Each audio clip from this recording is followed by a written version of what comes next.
नमस्कार मंडळी. तर आजची आपली रेसिपी आहे सोयाबीनची भाजी. तर चला रेसिपीकडे वळूया. इथे मी एक मोठा कांदा अशा पद्धतीने कापून घेतलेला आहे.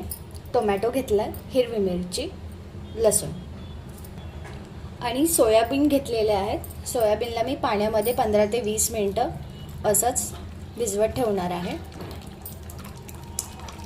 तेल तापलं, त्यात मी जिरं टाकून घेते, काळी मिरी, 2 लवंग, दालचिनी, लसूण आणि हिरवी मिरची, कढीपत्ता, कांदा, मीठ, टोमॅटो. आता इथे आपला कांदा आणि टोमॅटो व्यवस्थित गरम झालेला आहे, सॉफ्ट झालेला आहे.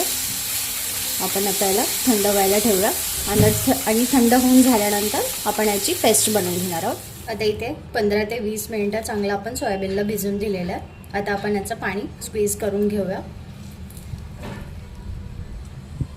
अशा पद्धतीने. आता या सोयाबीनला मी मॅरिनेट करते. आता पहिले मी मीठ घालून घेते, हळद टाकून घेते, लाल मिरची पावडर, घरगुती मसाला आणि आता याला व्यवस्थित मिक्स करायचं. याला 10 मिनटं चांगलं मॅरिनेट करून साईडला ठेवायचं. याची पेस्ट बनवून घेणार आहोत. इथे आपली पेस्ट रेडी आहे. त्यामध्ये मॅरिनेट केलेले सोयाबीन टाकून घेते. थोडेसे आपण यांना तेलामध्ये फ्राय करून घ्यायचे. आता हे फ्राय झालेत, आपण यांना काढून घेऊया.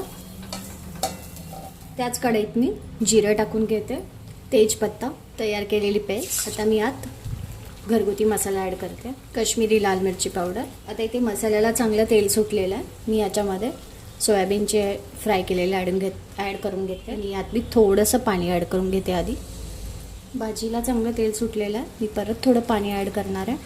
मी थोडी कसुरी मेथी ॲड करते शेवटी. इथे आपली सोयाबीनची भाजी रेडी आहे. आता आपण याला सर्व करायला घेऊया. तुम्हाला जर ही रेसिपी आवडली असेल तर प्लीज माझ्या चॅनलला लाईक, शेअर अँड सबस्क्राईब करायला विसरू नका. थँक्यू.